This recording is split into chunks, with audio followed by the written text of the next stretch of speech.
Hello students, আজি video' আমি discuss কৰিব গৈ আছো আমি এইচএস ফাৰ্ষ্ট ইয়াৰ আৰু এছএইচ সেকেন্ড ইয়াৰৰ ফ্ৰীতে ই-বুক কিদৰে ডাউনলোড কৰিব পাৰো একদম ফ্ৰী তেন্তে হা ভিডিঅ'টো ষ্টাৰ্ট কৰো তো ফ্ৰীতে তোমালোকে যদি ডাউনলোড কৰিব বিচাৰা ই-বুক তেন্তে তোমালোকে ডাইৰেক্ট গুগলত যাবা আৰু AHSCC টাইপ কৰিবা টাইপ কৰাৰ পিছত যোনটো লিংক আহিব হেতুত যাবা তো ডাইৰেক্ট অফিচিয়েল ৱেবছাইট তোমালোকক এন্টাৰ কৰিবা তাত চোৱা তোমালোকে তাত ই-বুকছ বুলি এটা অপচন থাকে সেই ই-বুকছ নম্বৰ অপচনটোত ক্লিক কৰিবা তাত এইচএস ফাৰ্ষ্ট ইয়াৰ ধৰি ললো মই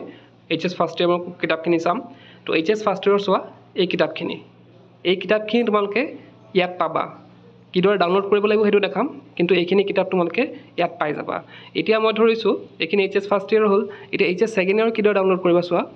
এতিয়া এইচএস সেকেন্ড ইয়াৰৰ কাৰণে তোমালোকে আকৌ 3 লাইনত যাবা তাত গৈ পেলাই চোৱা এইচএস সেকেন্ড ইয়াৰ তাত তেনে ধৰণে ওলাই গল চোৱা ইয়াতো এইখিনি সাবজেক্ট তোমালোকে ইয়াত পাই যাবা তো এইখিনি সহায় কৰিব তোমালোকৰ ধৰা ৰেফাৰেন্স বুকৰ লগত তোমালোকে এইখিনি যদি ফলো কৰা এইখিনি ধৰা আসাম হায়াৰ সেকেন্ডাৰী তৰফৰ যোনখিনি কিতাপ আছে তাৰ পিডিএফ সমূহ তুমি ইয়াত পাই যাবা তোমালোকে তো ইয়াতে মই ফৰ এক্সাম্পল মই এটা দিম ইয়াতে তোমালোকৰ মই ধৰা যোনখন ইংলিছৰ কিতাপ আছে ফ্লেমিংগো সেইখন তোমালোকক ডাউনলোড কৰি দেখাম এতিয়া মোৰ তাত অলৰেডি ডাউনলোড হৈ আছে চোৱা কেনে ধৰণৰ আহে এ দেখিছা ডাইৰেক্টলি তোমালোকৰ কি আহিব পিডিএফ পেজ আহিব মানে তোমালোকে মোবাইলত চাব পাৰা এইখন যদি উলাব যোৱা এনে বহুত টকা পৰিব মানে বেছি হৈ যাব জেৰক্স বা প্ৰিন্ট আউট উলাব হলে কিন্তু তোমালোকে এনে ধৰণে মোবাইলতে চাব পাৰা এই বুকসমূহ তো এনে ধৰণে বেলেগ সাবজেক্টটো তোমালোকে ডাউনলোড কৰি তোমালোকে মোবাইলৰ জৰিয়তে পঢ়িব পাৰা এতিয়া হায়াৰ সেকেন্ডাৰী সেকেন্ড ইয়াৰ ৰিজাল্ট চেক কৰিবলৈ তোমালোকে প্লে ষ্ট'ৰত যাবা প্লে ষ্ট'ৰত গৈ টাইপ কৰিবা আসাম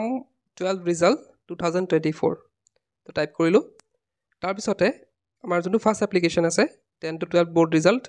হেতু ক্লিক কৰিবা আৰু ইনষ্টল বটনটো ক্লিক কৰি দিবা তো আমাৰ সোৱা ডাউনলোড হৈ আছে এতিয়া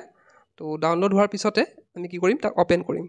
ওপেন কৰাৰ পিছতে আমাৰ ইয়াত বোৰ্ডটো সিলেক্ট কৰিব লাগিব আমি কি কৰিম আমি ডাইৰেক্টলি সিলেক্ট কৰিব পাৰো বা আসাম বোৰ্ড আমি টাইপ কৰিব পাৰো তো আসাম বোৰ্ডটো আমি সিলেক্ট কৰিম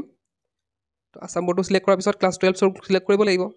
তাৰ পিছতে তোমালোকৰ ইয়াত ইয়োৰ ৰিজাল্ট তাত ক্লিক কৰিবা তো তাত চেক ইয়োৰ ৰিজাল্ট আছে তাতে গৈ পেলাই তোমালোকে ৰিজাল্ট চাব পাৰা